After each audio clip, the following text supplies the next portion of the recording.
Shalom Bapak Ibu. Shalom. Kita bersyukur kepada Tuhan.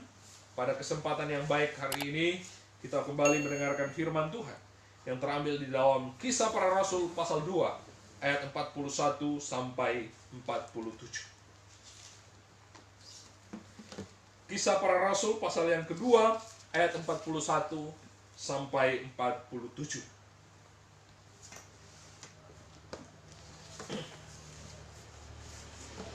Kalau Bapak Ibu sudah menemukannya, saya akan baca ayat 41, Bapak Ibu sekalian membaca ayat 42, begitu seterusnya. Dan ayat 47 kita baca secara bersama-sama. Firman Tuhan berkata demikian. Cara hidup jemaat yang pertama. Orang-orang yang menerima perkataannya itu memberi diri dibaptis, dan pada hari itu jumlah mereka bertambah kira-kira 3.000 jiwa. Mereka bertekun dalam pengajaran rasul-rasul dan dalam persekutuan, dan mereka selalu berkumpul untuk memecahkan roti dan berdoa. Maka ketakutanlah mereka semua, sedang rasul-rasul itu mengadakan banyak mujizat dan tanda. Dan semua orang yang telah menjadi percaya tetap bersatu, dan segala kepunyaan mereka adalah kepunyaan bersama. Dan selalu ada dari mereka yang menjual harta miliknya, lalu membagi-bagikannya kepada semua orang sesuai dengan keperluan masing-masing. Dengan bertekun dan dengan sehati, mereka berkumpul tiap-tiap hari dalam bait Allah. Mereka memecahkan roti di rumah masing-masing secara bergilir, dan makan bersama-sama dengan gembira dan dengan tulus hati. Ayat 47 kita baca bersama-sama, 3 ya. Sambil memuji Allah, dan mereka disukai semua orang, dan tiap-tiap hari Tuhan menambah jumlah mereka dengan orang yang diselamatkan. Amin. Bapak Ibu yang saya kasih dalam Tuhan Yesus Kristus, tema firman Tuhan kita pada hari ini yaitu cara hidup jemaat yang pertama. Yesus berkata, berbahagialah setiap kita yang mendengar firman Tuhan, lebih-lebih melakukan dalam kehidupan kita hari lepas hari. Bapak Ibu yang saya kasih dalam Tuhan Yesus Kristus, ketika Petrus menyampaikan khotbah pertamanya di bait Allah, maka pada waktu itu sekitar 3.000 orang menyerahkan dirinya kepada Tuhan. Mereka percaya kepada Tuhan dan mereka dibaptis di dalam nama Tuhan Yesus Kristus. Nah Bapak Ibu yang saya kasih dalam Tuhan Yesus Kristus, dari bagian firman Tuhan ini kita boleh melihat bahwa kuasa Roh Kudus mulai bekerja dalam kehidupan para rasul dan kehidupan para umat Tuhan yang pada saat itu sama-sama datang merayakan hari Pentakosta. Nah Bapak Ibu yang saya kasih dalam Tuhan Yesus Kristus, dalam bagian firman Tuhan yang kita baca tadi, ada hal-hal yang sangat menarik, terutama dalam kehidupan jemaat, dalam kehidupan umat Tuhan mula-mula pada waktu itu. Nah ini yang akan kita pelajari dan kita bandingkan dengan kehidupan jemaat di zaman sekarang ini. Nah Bapak Ibu yang saya kasih dalam Tuhan Yesus Kristus, mari kita lihat satu persatu bagaimana cara hidup jemaat mula-mula pada waktu itu, atau bagaimana cara hidup berjemaat mereka pada waktu itu. Yang pertama di ayat 42, mereka bertekun dalam pengajaran rasul-rasul. Jadi yang pertama-tama para umat Tuhan, para jemaat Tuhan yang sudah percaya dan mengenal Yesus, bahkan menyerahkan diri mereka untuk dibaptis, maka mereka pertama-tama tekun di dalam pengajaran rasul-rasul. Mereka tekun untuk belajar firman Tuhan. Mereka tekun untuk memahami dan merenungkan firman Tuhan. Ya, mereka tidak sekedar hanya berkumpul di dalam persekutuan untuk memuji Tuhan, tetapi betul-betul mereka menggali firman Tuhan. Mereka belajar sungguh-sungguh tentang apa yang Tuhan mau di dalam pengajaran para rasul pada waktu itu. Nah kita bandingkan sekarang dalam kehidupan jemaat Tuhan, di dalam gereja-gereja Tuhan, ada yang namanya PA, pendalaman Alkitab, yang tiap-tiap minggu diajarkan oleh para hamba Tuhan kepada setiap umat. Tetapi apa yang kita lihat, fenomena yang ada pada saat ini, jemaat kurang respon. Jemaat bahkan tidak datang untuk mendengarkan pembahasan pendalaman Alkitab. Mereka berkata malas, ada kesibukan, ada pekerjaan yang tidak bisa ditinggalkan. Ada perbedaan yang sangat jauh sekali dalam kehidupan jemaat yang mula-mula dan kehidupan di zaman jemaat sekarang ini. Ya, sungguh ironi. Tetapi hari ini Tuhan ingatkan kepada kita semua supaya kita sadar bahwa menjadi jemaat Tuhan bukan hanya sekedar menjadi Kristen, bukan hanya sekedar datang ke gereja pada hari Minggu, bukan hanya sekedar ya udah saya menjadi Kristen. Tidak, tetapi kita harus sungguh-sungguh membaca firman Tuhan ini siang dan malam. Kita tekun membacanya dengan sungguh-sungguh mengerti dan memahami kehendak Tuhan serta melakukan di dalam kehidupan kita. Inilah yang dilakukan oleh jemaat mula-mula. Mari kita kembali hidupkan dalam diri kita untuk senantiasa tekun membaca firman Tuhan, bahkan merenungkan serta melakukan firman Tuhan itu siang dan malam. Itu yang pertama. Yang kedua, di ayat 42 berikutnya kita lanjutkan pembacaan. Dan dalam persekutuan, dan mereka selalu berkumpul untuk memecahkan roti dan berdoa. Yang kedua, cara jemaat mula-mula pada waktu itu adalah bertekun dalam persekutuan dan doa. Ya, bukan hanya sekedar membaca firman Tuhan, merenungkan firman Tuhan, belajar firman Tuhan, tetapi mereka itu berkumpul, mereka bersekutu, kemudian mereka saling mendoakan, bersekutu, saling menguatkan, saling berbagi, ya, saling mengingatkan, kemudian mereka saling mendoakan. Artinya bahwa kehidupan jemaat yang sebenarnya bukan hanya belajar firman Tuhan, tetapi harus adanya persekutuan yang erat antara jemaat satu dengan jemaat yang lain. Kemudian berdoa. Nah, Bapak Ibu yang saya kasih dalam Tuhan Yesus Kristus, ada banyak anak-anak Tuhan, ada banyak jemaat Tuhan yang seringkali menganggap bahwa persekutuan ataupun doa-doa hanya sesuatu yang biasa saja. Ya persekutuan ya persekutuan. Pasti dalam persekutuan itu ada makan-makan, ada minum-minum, ngobrol-ngobrol dan sebagainya. Bapak Ibu, lebih dari itu. Melalui persekutuan kita saling menguatkan. Melalui persekutuan kita saling berbagi satu dengan yang lain. Kita saling menguatkan saudara kita mungkin yang dalam pergumulan.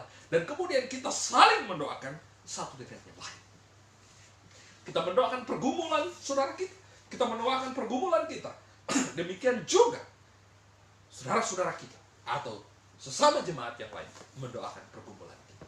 Itulah adanya kesatuan sebuah persekutuan, sebuah jemaat Tuhan yang sungguh-sungguh hidup di dalam kebenaran Tuhan. Nah, Bapak Ibu yang saya kasih dalam Tuhan Yesus Kristus, berapa banyak kita sungguh-sungguh, berapa banyak jemaat Tuhan yang sungguh-sungguh bertekun di dalam persekutuan dan doa. Seringkali kita lupa akan hal ini. Kita tidak mau peduli dengan hal-hal ini. Nah, Bapak Ibu yang saya kasih dalam Tuhan Yesus Kristus, tapi jemaat mula-mula mereka berkumpul, mereka bersekutu, dan mereka berdoa sambil mereka makan bersama, memecahkan roti. Ya, mereka makan bersama dan mereka bersekutu dan berkumpul. Nah, Bapak Ibu yang saya kasih dalam Tuhan, kadang-kadang di jemaat Tuhan itu hal-hal yang demikian sulit terjadi. Ya, ada jemaat yang mudah tersinggung sehingga tidak mau datang ke persekutuan. Ada jemaat yang tidak mau ditegur sehingga dia pindah gereja. Nah, Bapak Ibu yang saya kasih dalam Tuhan Yesus, tidak boleh seperti itu. Tanda-tanda kita adalah jemaat Tuhan yang dewasa. Ketika kita ditegur, mari kita terima dengan lapang dada. Dan kita koreksi diri kita. Dan disitulah ketika kita menerima teguran, mereka mengasihi kita. Karena kita dalam satu persekutuan, satu tubuh Kristus, dan kita didoakan secara bersama-sama. Setiap pergumulan kita, setiap kekurangan dan kelemahan kita. Dan inilah yang harus kita lakukan sebagai jemaat Tuhan di zaman sekarang ini. Yang pertama tadi, bertekun dalam pengajaran firman Tuhan. Yang kedua, bertekun dalam persekutuan dan doa.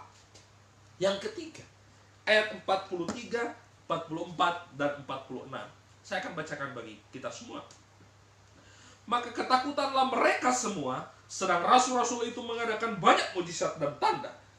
Dan semua orang yang telah menjadi percaya tetap bersatu, dan segala kepunyaan mereka adalah kepunyaan bersama. Ayat 46, dengan bertekun dan dengan sehati mereka berkumpul tiap-tiap hari dalam bait Allah. Mereka memecahkan roti di rumah masing-masing secara bergilir dan makan bersama-sama dengan gembira dan dengan tulus hati. Yang ketiga, mereka selalu bersatu atau kompak, Bapak Ibu. Ya, jemaat yang begitu banyak, ya, mereka kompak, mereka bersatu. Apa yang mereka lakukan? Mereka membagikan, ya, harta mereka. Ketika mereka jual, ada saudara mereka yang kekurangan, mereka memberikan. Mereka memberikan bantuan. Nah, Bapak Ibu yang saya kasih dalam Tuhan Yesus Kristus, luar biasa kehidupan jemaat pada waktu itu. Mereka tidak punya gedung gereja pada waktu itu, ya, yang bagus dan mewah. Bahkan mereka hanya beribadah bergilir di rumah-rumah mereka. Tetapi ada satu hal yang sangat menarik dalam kehidupan jemaat mula-mula. Mereka selalu kompak, tanpa memandang kaya, miskin, tanpa memandang yang punya banyak harta, punya jabatan. Tetapi ketika mereka melihat saudara mereka yang sedang kekurangan, maka mereka yang berkelebihan menjual segala harta mereka, kemudian mereka membagi-bagikan kepada saudara-saudara mereka yang dalam kekurangan. Nah, Bapak Ibu yang saya kasih dalam Tuhan Yesus Kristus, harusnya gereja Tuhan, jemaat Tuhan saat ini yang harus kita lakukan. Ketika kita sebagai jemaat Tuhan memiliki kemampuan yang lebih, memiliki harta yang lebih daripada saudara-saudara kita yang kekurangan, maka seharusnya kita yang sudah menerima kasih Kristus itu, Tuhan telah mengasihi kita, Tuhan telah menyelamatkan kita, maka harusnya kita kembalikan kasih itu kita kepada saudara-saudara kita yang kekurangan. Mereka selalu kompak, tanpa melihat latar belakang, tanpa melihat kedudukan. Nah, Bapak Ibu yang saya kasih dalam Tuhan Yesus Kristus, ada banyak jemaat Tuhan ketika mereka kaya, mereka memberikan persembahan yang besar, dan seakan-akan gereja tanpa mereka, gereja itu menjadi mati. No. Tapi Tuhan mau supaya kita yang mampu harusnya mendukung pelayan, mendukung saudara-saudara kita yang sedang kekurangan, tanpa ada motivasi-motivasi yang lain. Ingin dipuji, ingin terlihat hebat. Wah, kalau nggak ada si A, si B, gereja ini nggak akan maju. Nggak ada si A, si B, jemaat Tuhan ini tidak akan datang ke gereja. Tidak, Bapak Ibu. Mari kita tiru cara hidup jemaat mula-mula.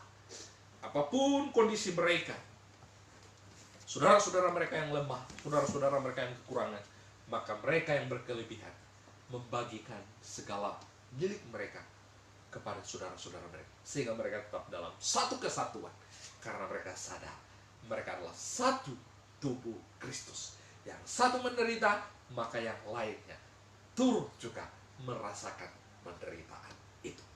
Itu yang ketiga. Poin yang keempat, ayat 45.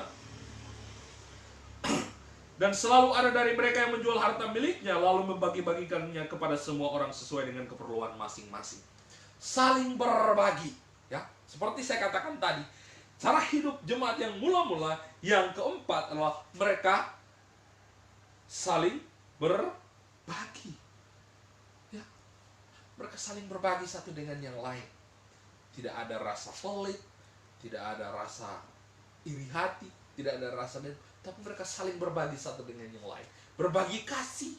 Dan harusnya kita sebagai jemaat Tuhan, ini harus kita lakukan di tengah-tengah kehidupan dunia ini, di tengah-tengah kehidupan yang semakin hari dunia kelihatannya tidak pasti. Dan memang betul, dunia menawarkan hal-hal yang tidak pasti, tetapi di dalam Tuhan ada kepastian. Maka hari ini Tuhan mau mengingatkan kita semua untuk kita saling berbagi satu dengan yang lain. Di tengah-tengah kehidupan kita berjemaat, tengah-tengah kehidupan kita berbangsa dan bergereja. Agar dengan demikian, satu dengan yang lain boleh merasakan bahwa ada saudara, ada jemaat Tuhan yang memperhatikan saya. Nah Bapak Ibu yang saya kasih dalam Tuhan Yesus Kristus, kehidupan jemaat mula-mula sungguh luar biasa. Mereka tekun membaca firman Tuhan, mereka merenungkan firman Tuhan, kemudian mereka sungguh-sungguh dalam persekutuan mereka berdoa dengan sungguh-sungguh, kemudian mereka kompak, mereka saling berbagi satu dengan yang lain, tanpa ada iri hati, tanpa ada rasa dengki dan satu dengan yang lain. Mereka bersatu tanpa memandang golongan, tanpa memandang kedudukan, tanpa memandang jabatan, tanpa memandang kaya ataupun miskin. Bapak Ibu yang saya kasih dalam Tuhan Yesus, sungguh luar biasa. Dan yang kelima, yaitu memuji Allah di ayat 47. Sambil memuji Allah. Jadi dalam kehidupan mereka, di tengah-tengah kehidupan mereka, mereka melakukan praktek-praktek iman yang luar biasa. Dan mereka memuji Tuhan, karena Tuhan baik. Karena Tuhan begitu mengasihi mereka, telah menyelamatkan mereka, telah membukakan kehidupan mereka bahwa mereka memang butuh Kristus yang adalah Tuhan dan Juru Selamat, sehingga mereka memuji Tuhan dengan sungguh-sungguh di hadapan Tuhan. Nah Bapak Ibu yang saya kasih dalam Tuhan Yesus Kristus, ini adalah 5 cara hidup jemaat yang mula-mula pada waktu itu, yang harusnya kita sebagai jemaat Tuhan kita lakukan itu dalam kehidupan kita bergereja, berbangsa dan bernegara. Apa yang terjadi Bapak Ibu yang saya kasih dalam Tuhan ketika kehidupan mereka seperti itu? Yang pertama, ayat 47. Dan mereka disukai semua orang. Yang pertama, ketika kehidupan mereka betul-betul sesuai dengan kehendak Tuhan, mereka bertekun di dalam pengajaran, mereka setia di dalam persekutuan, mereka berdoa, mereka bersatu, mereka saling berbagi satu dengan yang lain, mereka memuji Tuhan dengan sungguh-sungguh, maka yang pertama-tama yang terjadi, mereka disukai semua orang. Jelas sekali, kehidupan mereka sungguh berdampak.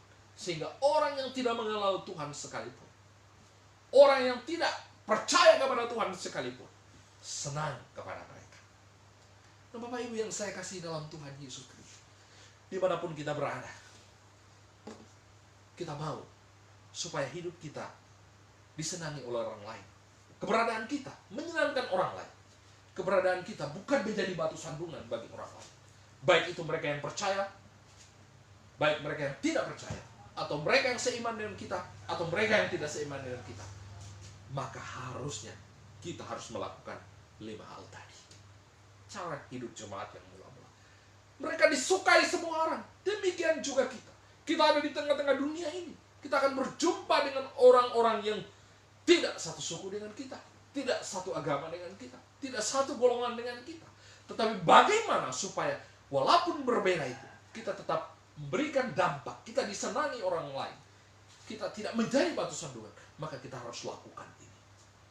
Nah Bapak Ibu yang saya kasih dalam Tuhan Yesus Kristus, luar biasa bukan? Cara hidup jemaat yang mula-mula diberkati oleh Tuhan. Mereka melakukan itu dengan sungguh-sungguh dan mereka disukai oleh semua orang. Demikian juga kita. Kalau kita gereja, kita sebagai jemaat, kehadiran kita boleh menjadi berkat bagi orang lain, maka kita harus melakukan ini. Sehingga orang boleh menyukai kita, bukan karena kita hebat, tetapi karena karakter kita, kehidupan kita yang berkenan serta memuliakan Tuhan. Yang kedua, ayat 47, bagian terakhir. Dan tiap-tiap hari Tuhan menambah jumlah mereka dengan orang yang diselamatkan. Yang kedua, ada penambahan jiwa. Nah Bapak Ibu yang saya kasih dalam Tuhan Yesus Kristus, otomatis Bapak Ibu, ketika kehadiran kita, kehadiran gereja, kehadiran jemaat di tengah-tengah dunia ini melakukan hal-hal yang berkenan di hadapan Tuhan, maka orang menjadi senang dan orang mulai bertanya, mengapa hidup kalian seperti ini? Kita akan ceritakan bahwa saya diselamatkan oleh Tuhan. Saya mengenal Tuhan Yesus. Tuhan Yesus yang mengasihi saya. Sehingga hidup saya seperti ini. Saya adalah manusia berdosa, tapi saya diselamatkan oleh Tuhan. maka saya harus hidup sebagaimana Tuhan mau. Orang akan melihat Kristus hidup dalam kehidupan kita, yang penuh kasih, yang penuh dengan kelemah lembutan, yang penuh dengan kesabaran, yang penuh dengan kesatuan, yang penuh dengan kekompakan. Di tengah-tengah gereja kita, di tengah-tengah kehidupan kita bertetangga, di tengah-tengah kehidupan kita berbangsa dan bernegara. Dan orang melihat kita betul-betul bahwa memang Kristus hidup dalam hidup mereka. Dan mereka menjadi percaya. Luar biasa, bukan? Nah, Bapak Ibu yang saya kasih dalam Tuhan Yesus Kristus, inilah cara hidup jemaat yang mula-mula pada waktu itu. Pertanyaannya bagi kita semua pada saat ini, bagaimana dengan kita saat ini? Adakah kehidupan kita sebagai jemaat Tuhan? Adakah kehidupan kita sebagai gereja Tuhan seperti dengan kehidupan jemaat mula-mula? Jika masih jauh dari itu, maka hari ini adalah waktu yang tepat bagi kita untuk kembali kepada kebenaran firman Tuhan. Kita sungguh-sungguh belajar firman Tuhan. Kita sungguh-sungguh tekun di dalam persekutuan kita dan doa kita. Kita sungguh-sungguh membangun suatu kesatuan kehidupan berjemaat yang kompak. Kita saling berbagi satu dengan yang lain. Kita sungguh-sungguh memuji Tuhan. Dan kita lihat Tuhan akan bekerja dalam kehidupan kita. Kita akan disukai semua orang. Dan Tuhan akan menambah jumlah jiwa kita dalam setiap jemaat Tuhan. Di dalam setiap gereja Tuhan. Jika kita sungguh-sungguh melakukan ini dalam kehidupan kita. Maka akan terjadi pertumbuhan gereja. Baik dalam kualitas maupun dalam kuantitas. Karena di sanalah Roh Kudus bekerja. Ketika saya dan saudara tunduk kepada firman Tuhan. Ketika saya dan saudara tekun di dalam firman Tuhan. Tekun di dalam doa. Tekun di dalam persekutuan. Tekun di dalam kasih. Saling berbagi satu dengan yang lain. Dan memuji Tuhan. Bapak Ibu yang saya kasih dalam Tuhan Yesus Kristus. Biarlah melalui firman Tuhan ini boleh mengoreksi hidup kita. Mengoreksi saya dan saudara sekalian. Sehingga kehidupan kita benar-benar bermakna bagi orang lain. Dan gereja Tuhan menjadi dampak bagi setiap jemaat Tuhan dan juga bagi orang yang di luar gereja. Tuhan Yesus memberkati kita semua. Amin untuk kebenaran firman Tuhan. Mari kita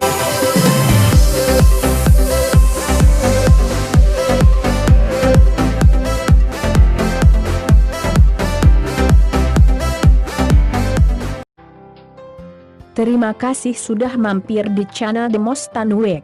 Jangan lupa like, comment, share, and subscribe. Tuhan Yesus memberkati.